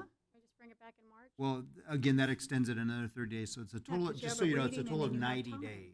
So 30 days more, we have to do a second reading, and then it becomes effective. You can pull the two items if you want. You can pull those two items, two. and then 90% of it's approved. It's only a very small percentage of it, or you can approve it and then amend them, whichever you want, whichever you're more comfortable with. But you got 90% of the plan, you can go ahead and approve. Then the other one then that I'd like to just discuss real quick, it says, and I get the RV usage, but let's say you have a family coming from, I don't know, Idaho, and they're coming through and they want to stop in their RV at a park for a minute, rest, and then continue on their drive. So are you saying that no RV vehicles are allowed on park property ever? No, again, if someone pulls onto the park and is resting and then just goes on their way, that's not what we're looking at. It's when they park the vehicle there for an extended period of time. Okay, so maybe if we, recreational or camping vehicles, it doesn't say for an extended period of time. And the way I read it was, wow, if somebody's coming through and they need to stop, a lot of times RVers look for a park to stop out for a few hours and then go. So if we could just pull that one too and change the language. The Well, rest is fine. We How's it can read? do that, but again, Page a lot of 6. this will be the discretion of the officer. Again, as the officer approaches, oh, we're just stopping here for a few minutes or an hour. I just don't see them, again, they're not going to apply a citation. It's just, okay, great, you just can't stay here all day. They're not spending the night there. Right. Right, it should say that too. It should say for overnight camping, but I don't think for a few minutes or an hour. I think a person has the right to use a park for a few hours in their recreational vehicle. Yeah, we can look at revising that as well. John? What's that? And it shouldn't be discretionary because what's okay for one person needs to be okay for the next person. So if it's clear, then there's no discretionary issue. We can change language. We just don't want to, you don't want to box yourself in by being too specific because then sometimes you're going to take away some judgment on the part of the staff. So we That's want to what try to that- have the language enough where it gives you some leeway, but it doesn't keep them in a box. Right, but this gives you no leeway, so I'm asking for the leeway. Yeah. If they do that, all they do is that if an officer goes there and they're parked, all he has to do is tell them where they can park. They can go to Walmart. No, you can't anymore. No more? No, they don't allow that. That's not Not with the That's our homeless Walmart. problem, they don't allow, Walmart does Walmart. not allow overnight sleeping. Okay, So those are the So- 3 areas that we'll come back with. we're going to pull those items out, and Mm-hmm. and the rest of it, we're taking motion Right. on that. To approve. So moved. Second. Moved by Lemon, second by Hoffmeyer, read by title only, and introduce ordinance number 1125, and place it on the next regular agenda for adoption, with the exception of the 3 items that were discussed. A roll call, please. We're actually, I believe, placing it on the next meeting, not the next regular meeting, because you'll not be meeting in March. So it'll be the next meeting. The April. The next the next agenda, yes. Thank you. Councilmember Guillen, Yes. Councilmember Lemons, Yes. Councilmember Olmos, Yes. Vice Mayor Hoffmeyer, Yes. Mayor Hansen. Yes. Item number 8, fiscal year 2020 mid-year budget, resolution number 20.002, approving and adopting fiscal year mid-year municipal operating and capital improvement budget, and authorizing the city manager to administer said budget, make such changes as may be necessary. Have staff report, please. Yes, sir. Every year at this time, we take a look at our revenue and expenditures for the current fiscal year just to see how we're doing. And as you know, the city council adopted our current fiscal year spending plan in June of 2019. At that time, we told you that in order to have a balanced budget, we would need to dip into our reserve funds. We don't have to dip into the reserve funds as much, but it still is the case. Although we've had certain savings in specific areas, we also have had some unforeseen expenses and other cost overruns. So we're still in pretty much the same position that we were in when you adopted the budget in June of last year. So with that, I'll turn it over to our finance director, Ms. Karina Lamlou, to handle the item. Karina? Thank you, John. Good evening, Mr. Mayor and members of the council. As John indicated, this is the fiscal year 2020 mid-year budget. He also mentioned that a few months have gone by since we adopted the budget in June. So the purpose of the mid-year budget is a quick review we do to check how we are doing now and compare to the estimates that we made and approved. This is to make sure we're still on track and to make any adjustments necessary at this time. This is a recap of our city finances in 3 major fund categories: the general fund, the restricted fund, and the water fund. First is the general fund. This is the fund the council has the most discretion in spending. This fund is unrestricted. It is used to pay for most of essential city services, including our public safety and the sheriff's contracts, also most maintenance and operations in public works, all special events and programs handled by Parks and Recreation and Administration. Back in June, we proposed to use about $1 million in 3 different reserves to balance the budgets. At this time, things are looking more favorable. We're still not out of the woods yet, but certainly revenues are doing better than expected. The increase in the general fund revenues is related to the increase in motor vehicle license fee, MVLF, and sales tax. On the expenditure side, we're experiencing some one-time savings in personnel. This coupled with the increase in revenues, this allows us to propose a number of additions to the current budgets, and also to reduce the use of reserves to balance the budgets, which we'll go over later in the presentation. Overall, we're still proposing to use $323,000 capital improvement program reserve to balance the budgets. Now, if we don't have this funding source that we saved up over the years, we would be posting a deficit at this time. So we have always been operating conservatively, and this has served us very well. In the restricted fund category, it includes funds such as gas tax, STAR after-school program, MTA transportation funds, HUD funds, etc. As its name stated, the fund has restrictions attached to it, so it only allows us to use it on very specific projects, and we typically save up the funds and don't spend it all until we find eligible projects. So it's not uncommon when you see that we post a deficit in this fund because we save up money from previous years and just use it this year. In this year, the $1 million deficit simply represents we spent previous year's savings for projects this year. So in other words, it's just a timing difference. Lastly, the water fund, we're proposing a deficit about $1 million. This is due to the construction of a new water well number 16. The primary source of income in the general fund is sales tax, which is about 1/3 of the total general fund. In fiscal year 19 last year, actuals came in better than expected due to some one-time sources. In current year, although we only have a few months' data so far, we're expecting the total less than last year's actual, but is about $365,000 higher than approved back in June. To give us a perspective, sales tax is crucial to us. The $8.3 million is just enough to cover the sheriff's contract, annual contract. It is not enough to cover the entire public safety department, such as non-sworn, CSOs, or co-enforcement.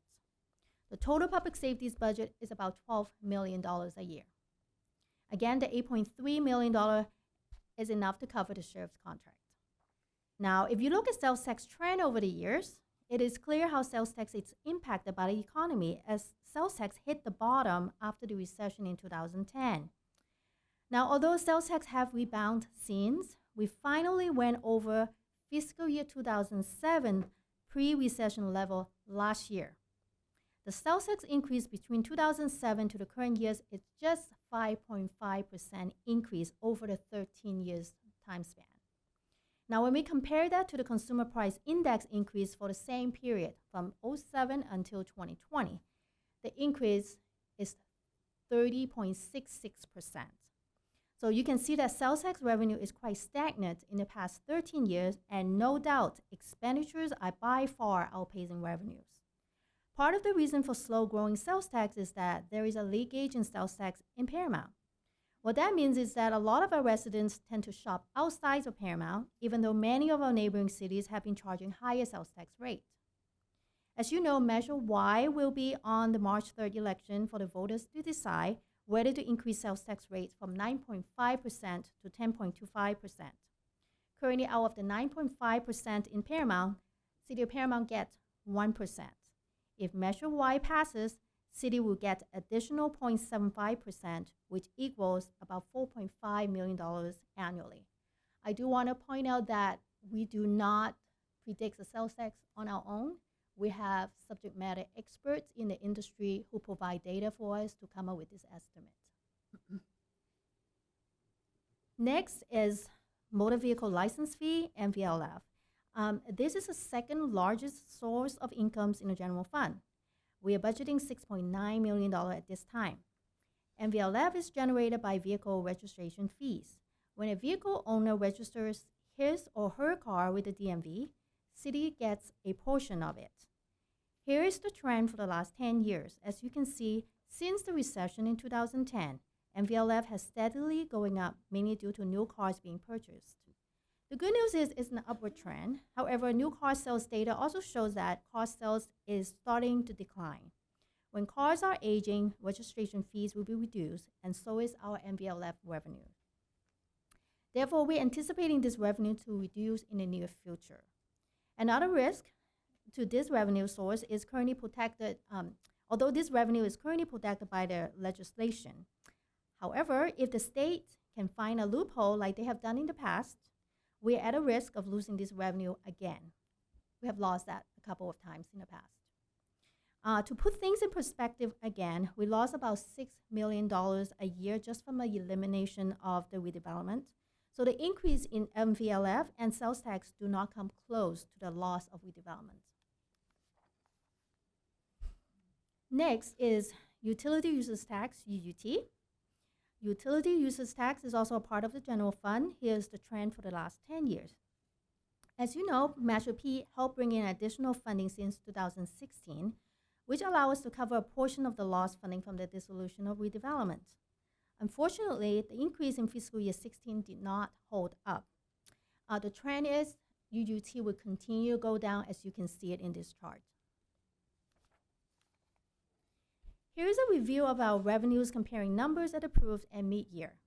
The red bars show the original estimates at approved, and the yellow represent our revised numbers. For the general fund, there's an overall increase about $1 million for the year to close to $28 million. Once again, the increase is related to additional revenues from MVLF and sales tax. For the restricted funds, we are experiencing some increases as well. The bulk of the increase is related to a grant that we are awarded from the state California's Natural Resource Agency for park improvements. Total revenues budget under restricted funds is about $14 million. Lastly, for water fund, we're budgeting the same revenue amount at this time, about $8 million. On the expenditure side, we're comparing also between approved and mid-year. For general fund, we're budgeting close to $27 million at approved. At this time, we're budgeting close to $28 million. Similar to previous year, we're experiencing some personnel vacancies across all departments. This, coupled with the increase in revenues, allow us to propose additional items now and also to reduce the use of other reserves at this time. The new items will be highlighted in the following few slides. As for restricted funds, we're budgeting approximately $15 million in the year. While there are increases in expenditures related to the state grant for park improvements, the increase was offset by the change in funding from restricted funds to the general fund, because now we have more in general fund that we can afford to pay for those items. So there is not much increase when compared to approved here. As for water fund, the $900,000 increase in expenditures is related to the construction of a new water well number 16. The total construction cost is about $7.6 million. $6.6 million will be funded by the loan with the iBank, and the rest will be using the reserve to pay for it, so we're not incurring more debt.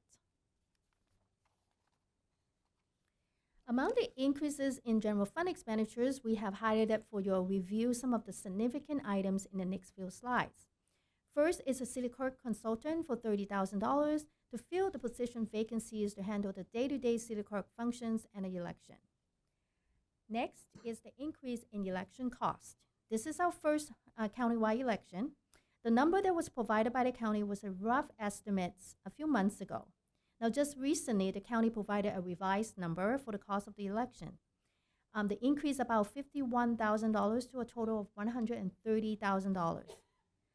Next is the consultant fees in the amount of $41,000 for public information related to Measure Y. We're also proposing to add $15,000 to purchase a software to help Human Resource Department with recruitment and evaluation. Finally, on this slide, we're adding $105,000 for legal services to help with the newly formed union in the city and other personnel matters. Included in the budget package is the agreement with a law firm, AALRR, for your approval. Next, we are proposing $15,000 increase for security system upgrades at the police station. Also, $11,500 for a consultant to work with the Department of Water and Power to resolve the parking issues that we are currently dealing with. $12,700 for Parks and Recreation to purchase capital equipment, including park signage, tables, and chairs. Also, $15,000 increase in facility maintenance services due to emergency repairs and vandalism. In addition, because we're experiencing more graffiti in town, we're proposing to increase the graffiti removal supplies by $20,000. Additional $20,500 for radar signs and additional crosswalk signs. $12,600 for an update for the Emergency Operation Procedure Manual. And $18,250 for hiring a consultant to pursue Prop 68 grant. Next, on restricted funds, we're proposing $80,000 for homeless efforts, and this will be reimbursed to us in the future. On taxi services for seniors, we are proposing to add $56,000 to reflect the expanded taxi services on demand. Lastly, the state has increased the funding for STAR After School program and it increased about $164,000. Next, using the restricted funds, we're continuing to add to our environmental efforts. We're proposing to add $25,000 for environmental sustainability services. Also adding $33,450 for solid waste consulting services. On the water fund, we're proposing to add $12,000 for legal services. In addition, back in June, when we adopted the budget, we didn't get the 2020 rates increase for the water production cost.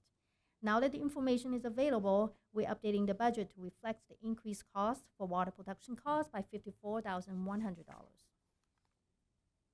Now we're switching gears to look at some changes in fiscal improvements. We're proposing $15 million total in capital improvement projects at mid-year. Among those in the general fund, the increase is related to an air conditioner replacement at Spanny Park for about $14,700. Also $74,000 for City Hall security enhancements. On a restricted fund category, $300,000 will be added for Progress Plaza facility improvements, $90,000 for Village Park security enhancements, also $100,000 for Paramount Pool Replaster project. All of these three items will be funded by a California Natural Resource Agency grant from the state. Continued on a restricted fund category, we're proposing to add $21,650 for needed audio-visual system upgrade here at City Hall, $28,000 for pond sculpture replacement at the pond as the piece was stolen a few months ago. Lastly, increase in bus stop trash cans for $42,500. On the water fund, once again, the increase related to the new water well. The increase will be funded by the water fund reserve by about $900,000. The chart here shows you the beginning and ending fund balance of each fund categories. When we fast forward at the end of the year, how much we have in our bank. For general fund, we will have about $12.8 million, which represents close to 45% of our operating budgets. For restricted funds and water fund, we expect the balance to be at $10 million and $4 million. Now, no one has a crystal ball when we do the budgets. This is the best estimates that we have based on the information we have, just for a few months' data. So we, as always, as we close the book, when we have all the actuals, we hope to bring you even better news than what we are presenting tonight. This concludes my report for the media budget. It's recommended the council read by title only and adopt Resolution 20002, approving the fiscal year 2020 media budget and the attached agreement with AALRR for labor and employment consulting services. And I'll be happy to answer any questions you may have. Questions? Yeah. I just have one small one. Okay, go ahead. Small. What's the percentage of tax we get back on the vehicle registration, just for my education? For vehicle registration, What's the percentage we get? Yeah. You know, I do not know. It's a very complicated formula, Okay. but I can find out for you. Curious. Yeah, I can find out. Okay, no further questions or comments? Okay. This is item 8A we're doing here first, correct? So Move motion- resolution 20002. Second. Moved by Lemon, second by Hoffmeyer to read by title only and adopt resolution number 20.002. We have roll call, please. Councilmember Guillen? Yes. Councilmember Lemmons? Yes. Councilmember Olmos? Yes. Vice Mayor Hoffmeyer? Yes. Mayor Hansen? Yes. Okay, item B is amendment to the agreement with Atkinson, Adelson, Loya, Rude, and Romo for labor and employment consulting services. Staff report, please. That kind of already did that, so a motion would still be in order for this then. So moved. Second.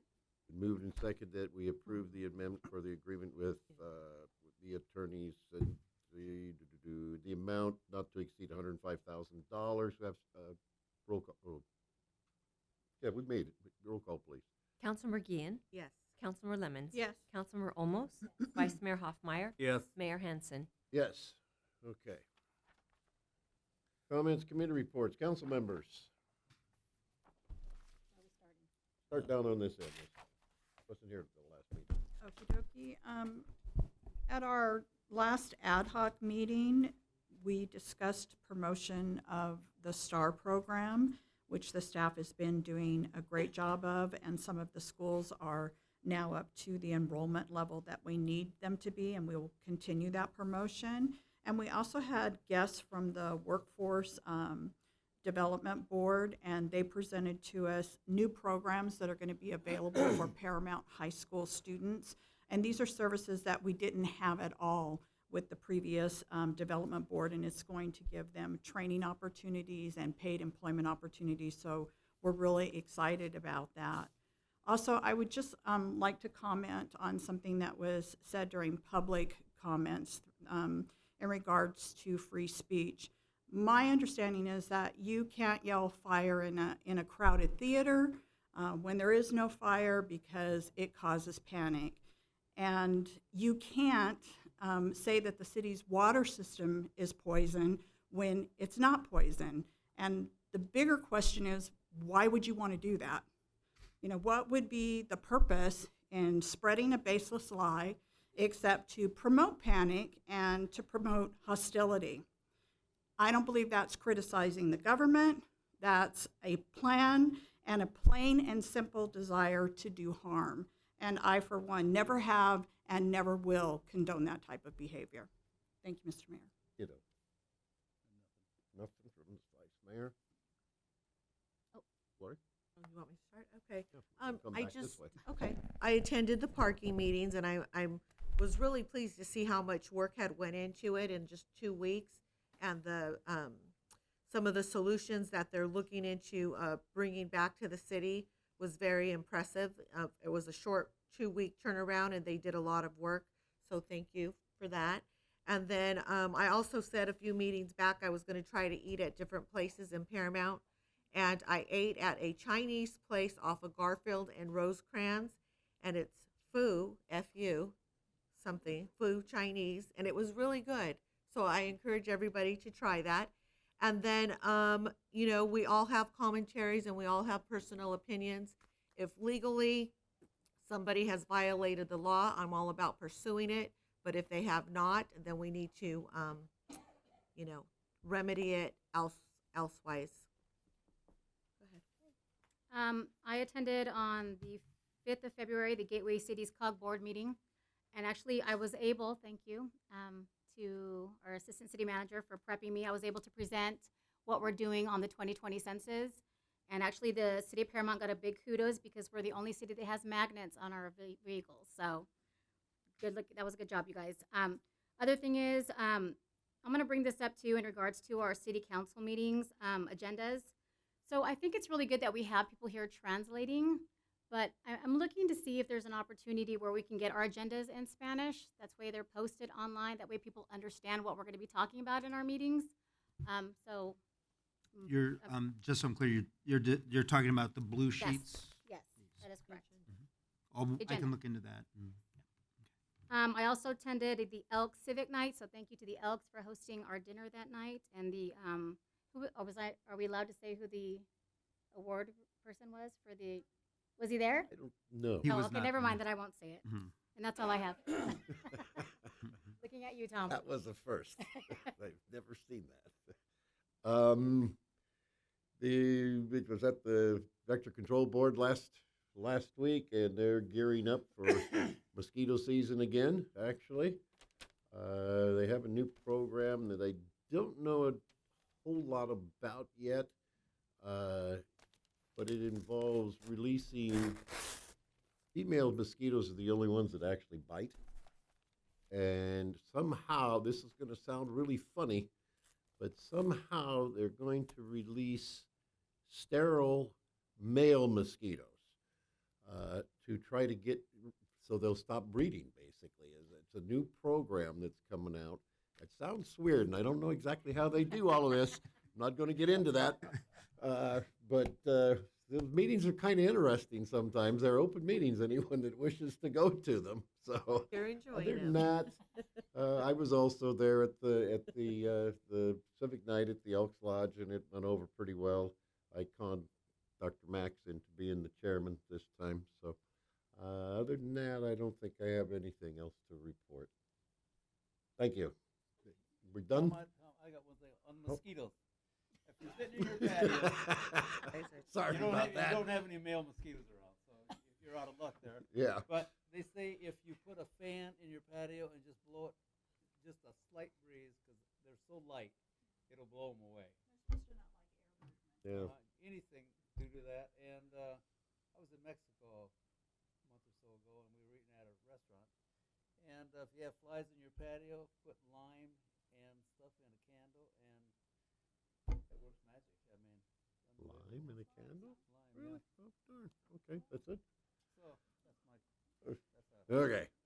So, so this meeting is Oh, adjourned. Mr. Mayor, then? just one, Yes? Oh, I one, forgot. You one guys quick have comment. That's comments. okay. One quick comment. I mentioned this at the State of the City, but just for everybody that's in the audience tonight and on camera, we did get Tree City USA designation again for the second year in a row. So I was pretty proud of our staff for getting that done. So that was very, very nice. So, Any further comments? no, sir. It's my son-in-law's birthday. Actually, we're now adjourned until March 17th at 5 p.m.